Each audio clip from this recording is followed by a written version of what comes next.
All right, hey, shalom, shalom. First and foremost, want to give all praises, honor, and glory to Yahweh, Bahashem, Yahweh Shai, Bahashem, Wahahakwadash. Double honors due to the apostles, the bishops, the elders of Great Millstone, and peace, blessings, and safety to the Lord's elect. This is the brother Yeshaya, and this is going to be a quick response to the elder apostle Tahar's video. I just watched it. It's about 4 minutes long, so I'm going to play it just so you can get the subject matter, okay, of what Elder Apostle Tahar is calling this man Captain Tazariak on, all right? Because now the things that we have learned, okay, he's denouncing or he's twisting, right? So, you know, he had to get bought out, all right? And we can see, man, all right, through the spirit of probably how about Shem Yahushua, first starting with our apostles. So I'm going to play a little bit of this, and then I got a couple scriptures that's going to, you know, nip this in the bud, man.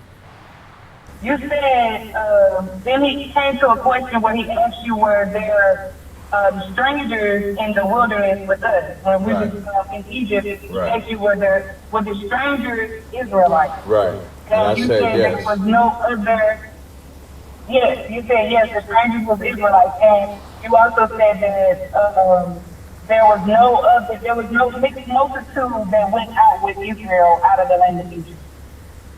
No, there was a mixed multitude that went out with the children of Israel, but that mixed multitude was men, women, and children that was not a part of the military of Israel. Let's rewind that back. So basically he's saying that the mixed multitude, which is spoken about in Numbers 11, Numbers 21, and various other places, is talking about Israelites that are not in the Israelite or Israel army or is the army of Israel, which is totally false, okay? When we exited Egypt, all right, certain, you know, of us had slaves, okay, and things like that. So, you know, bondmen, bondwomen, all right. So they took them with them, all right, and that was part of how Yahweh Bashem Yahushua wanted it to go down. But inevitably, they were killed off in the wilderness before the Lord gave us the manna, before the Lord gave us during while He gave us the quail, okay. And ultimately, you know, that was a symbol of Yahweh Shai providing us the manna because He is the manna from heaven. So no heathen was able to partake in that. And that's why they were taken out, you know, by a beast that they were worshiping. And I'm going to bring that up in the book of Wisdom of Solomon after done playing the rest of this vid. That went out with Israel out of the land of Egypt. No, there was a mixed multitude that went out with the children of Israel, but that mixed multitude was men, women, and children that was not a part of the military of Israel. Say it again. That went out Israel out of the land of Egypt. No, there was a mixed multitude that went out with the children of Israel, but that mixed multitude was men, women, and children that was not a part of the military of Israel. So the mixed multitude, according to what he just said, I'll let you hear it 3 times. You can rewind it back, bring it back 4, 5, 6 to 100 times. Okay, that's what he said. That the stranger of the mixed multitude were actually, in fact, Israelites. So what say y'all? Let's listen to a little bit more. So when you read Exodus 12 and Yeah, 12 and 37 he was referring yeah, it says, so when you read 12 and 37, it says, and the children of Israel journeyed from Ramsey to Succoth, about 600,000 on foot that were men. So that 600,000 only represents the men.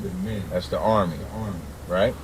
And it says, besides children. And verse 38 says, and a mixed multitude went also with them, and flocks and herds, even very much cattle. That's the men, women, and children that are not the 600,000 men on foot. There had to be more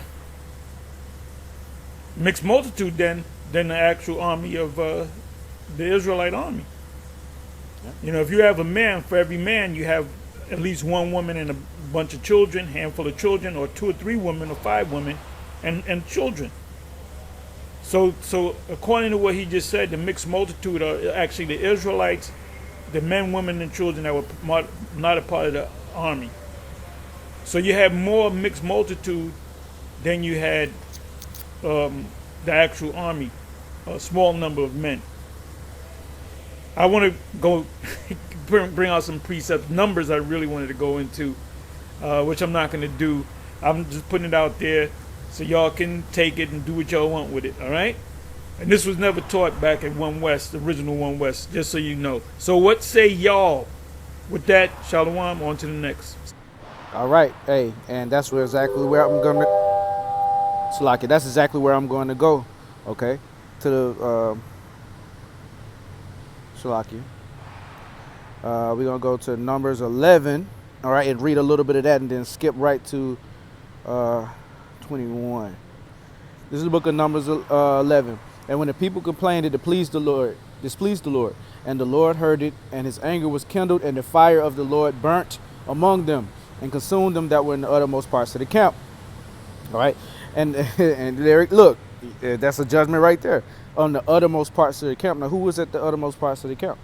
And the people cried unto Moses, and Moses prayed unto the Lord. The fire was quenched, and he called the name of the place Taberah, because the fire of the Lord burnt among them. And the mixed multitude that was among them fell a lusting.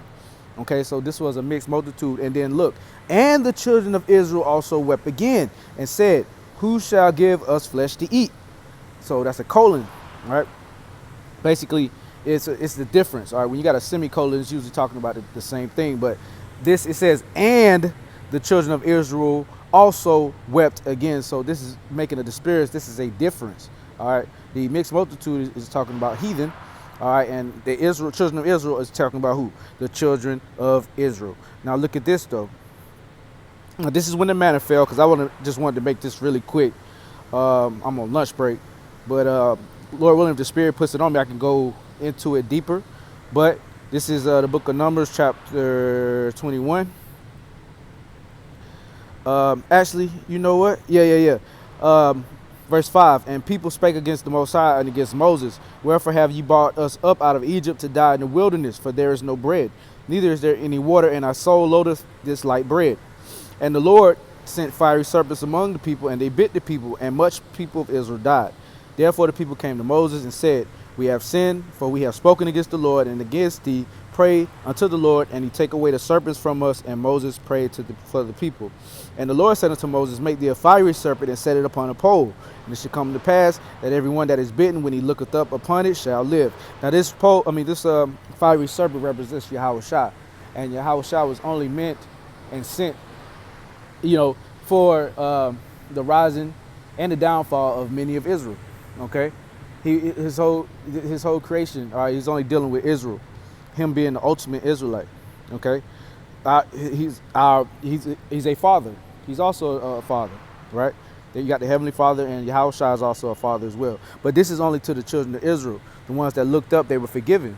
Now look, when you go to the book of Wisdom of Solomon, I hope this makes sense. I don't want to be talking too fast. Wisdom of Solomon, chapter 15.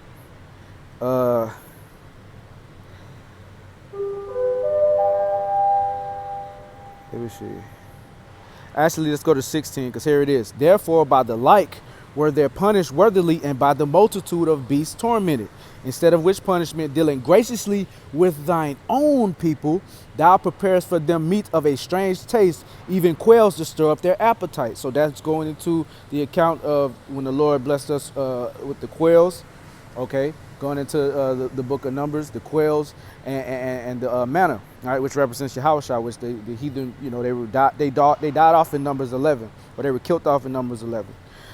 To the end that they, desiring food, might for the ugly sight of the beast sent among them loathe even that which they must needs desire. But these, suffering penury for a short space, might be made partakers of a strange taste.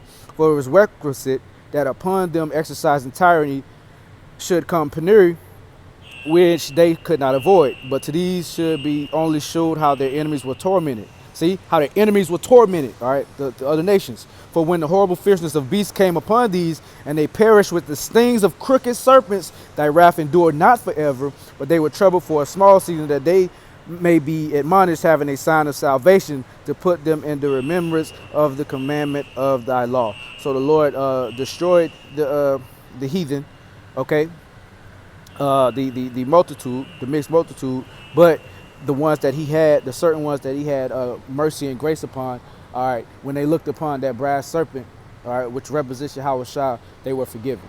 So Lord Williams edifying, and I made the point. If I may go into it a little bit more, but I think I made the point. Giving all praises, honor, and glory to Yahweh Ba'Shem, Yahweh Shah Ba'Shem, Rakak Kodash, double honor to the apostles, the bishops, and the elders of Great Millstone. Peace, blessings, and safety to the Lord's elect out there. Shalom.